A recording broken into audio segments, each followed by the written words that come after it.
तो चुनाव कोई से भी हो, सियासी बयार ही कुछ ऐसी हो गई है कि हर चुनाव के साथ राजनीतिक दांवपेच की कवायद शुरू हो जाती है। देश की सबसे छोटी पंचायत ग्राम पंचायत से लेकर देश की सबसे बड़ी पंचायत यानी संसद के दोनों सदन लोकसभा और राज्यसभा में एक जैसे हाल है। राजनीतिक दल अपनी जीत तय करने के लिए हर दांव चलते हैं, चाहे नैतिकता कुछ भी कहती हो। दल बदल से लेकर खरीद फरोख्त तक की शिकायतें आम हो चली है। चुनाव की ताज़ा बयार 15 राज्यों में खाली हो रही राज्यसभा की सीटों पर हो रहे चुनाव को लेकर चली है। ऐसी बयार जिसमें उम्मीदवारों के चयन की कसरत तो हो ही रही है। तमाम राजनीतिक दल येन केन प्रकारेण उन सीटों पर भी काबिज होने की जुगत में हैं जिन पर उनकी जीत संख्या बल के लिहाज से नहीं हो पा रही। आखिर कैसे, देखिए इस खास रिपोर्ट में।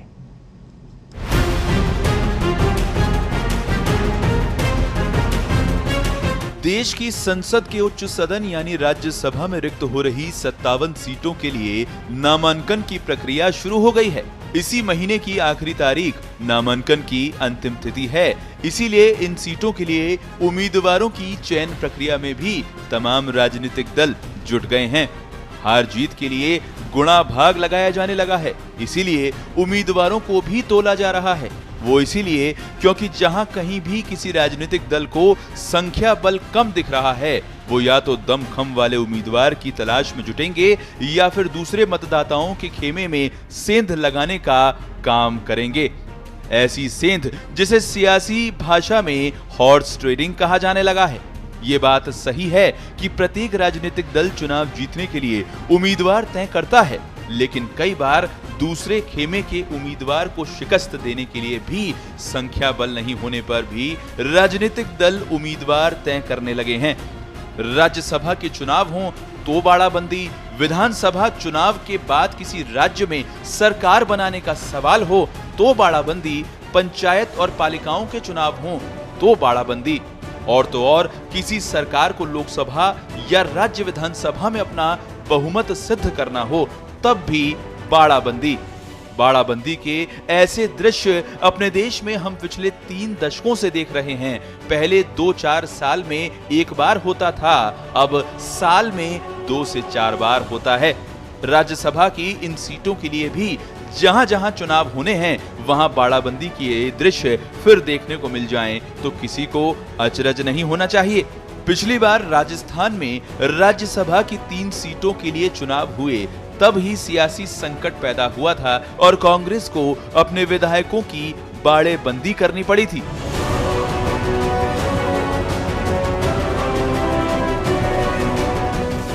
राजस्थान में इस बार भी राज्यसभा की 4 खाली सीटों पर चुनाव होना है। संख्या बल के हिसाब से कांग्रेस को 3 और भाजपा को 1 सीट मिलना तय है, लेकिन संख्या बल के विपरीत भाजपा ने दूसरा उम्मीदवार मैदान में उतार दिया तो बाड़ाबंदी का दौर फिर से देखने को मिल सकता है। ऐसा इसलिए भी हो सकता है क्योंकि कोई अतिरिक्त उम्मीदवार नहीं होने पर चारों उम्मीदवार जीत सकते हैं, लेकिन 5वां उम्मीदवार होते ही चुनाव की नौबत आ जाती है और ऐसी चुनाव प्रक्रिया में ही क्रॉस वोटिंग के जरिए चुनावी जीत के घोड़े दौड़ाए जाते रहे हैं।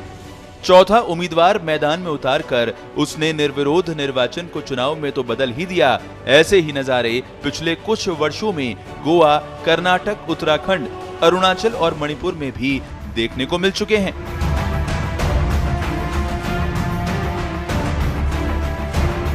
आपको बता दें कि राजस्थान के राज्यसभा सदस्यों की कुल 10 सीटें हैं। इन 10 में से 7 सदस्य बीजेपी के हैं, जबकि कांग्रेस के केवल 3 सदस्य हैं। बीजेपी से ओम प्रकाश माथुर, केजे अल्फोंस, राम कुमार वर्मा, हर्षवर्धन सिंह, डॉक्टर किरोड़ी लाल मीणा, भूपेंद्र यादव और राजेंद्र गहलोत हैं, जबकि कांग्रेस से डॉक्टर मनमोहन सिंह, केसी वेणुगोपाल और नीरज डांगी हैं। बीजेपी ने राज्यसभा चुनाव के लिए 2 प्रत्याशी उतार दिए तो संख्या बल को बनाए रखने के लिए कांग्रेस को बाड़ाबंदी करनी पड़ेगी। चूंकि वर्तमान में राजस्थान विधानसभा में कांग्रेस के 108 सदस्य हैं, बाकी 13 निर्दलियों, 2 बीटीपी और माकपा के 2 विधायकों को साथ रखने के लिए कांग्रेस को उन्हें साधे रखना होगा। लोकदल के एकमात्र विधायक पहले से सरकार में हैं, ऐसे में उनके वोट की चिंता कांग्रेस को नहीं है। राज्यसभा की 3 सीटें पक्की करने के लिए कांग्रेस को बीटीपी, माकपा और निर्दलीय विधायकों की आवभगत करनी पड़ेगी। हम बीजेपी के षड्यंत्र से चौकस हैं। वो सब काम करेंगे जो इस लोकतंत्र में नहीं करना चाहिए, किसी भी दल को, किसी भी सरकार को, वो सारे लोग करेंगे। लेकिन हम मजबूत हैं, हम एक हैं और हम 3 सीट राज्यसभा में जीतेंगे, इसमें कोई शक नहीं है। वो चाहे कुछ भी कर ले।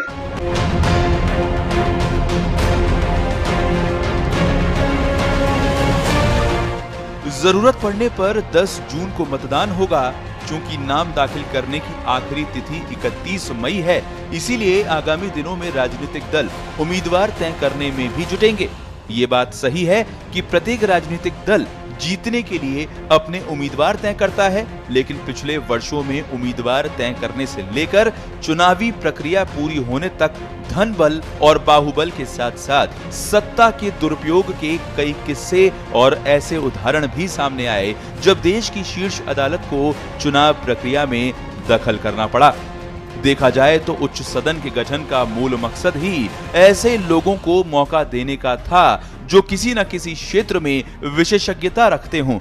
प्रख्यात कानूनविद, वैज्ञानिक, चिकित्सक, लेखक, अर्थशास्त्री और सामाजिक कार्यकर्ता इस माध्यम से उच्च सदन में आकर अपना वैचारिक योगदान सार्थक बहस में दें, ये भी लक्ष्य रखा गया था।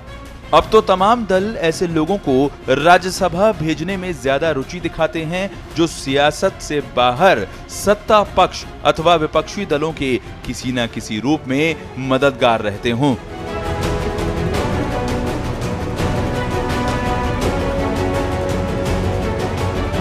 जनता के वोट से चुने हुए जनप्रतिनिधियों का स्थान लोकसभा के साथ साथ राज्यसभा में भी शोर शराबे और हंगामे के बीच बिना बहस के विधेयकों के पारित होने की परिपाटी चिंताजनक है। ऐसा इसलिए भी है कि ठोस बहस के लिए बने मंच राज्यसभा के निर्वाचित सदस्य में अधिकांश 6 साल के लिए उच्च सदन की महज शोभा बने दिखने लगे हैं। सियासी दलों को राज्यसभा के उम्मीदवार तय करते वक्त ऐसे हालातों पर चिंता करनी ही चाहिए। स्पेशल रिपोर्ट, पत्रिका टीवी।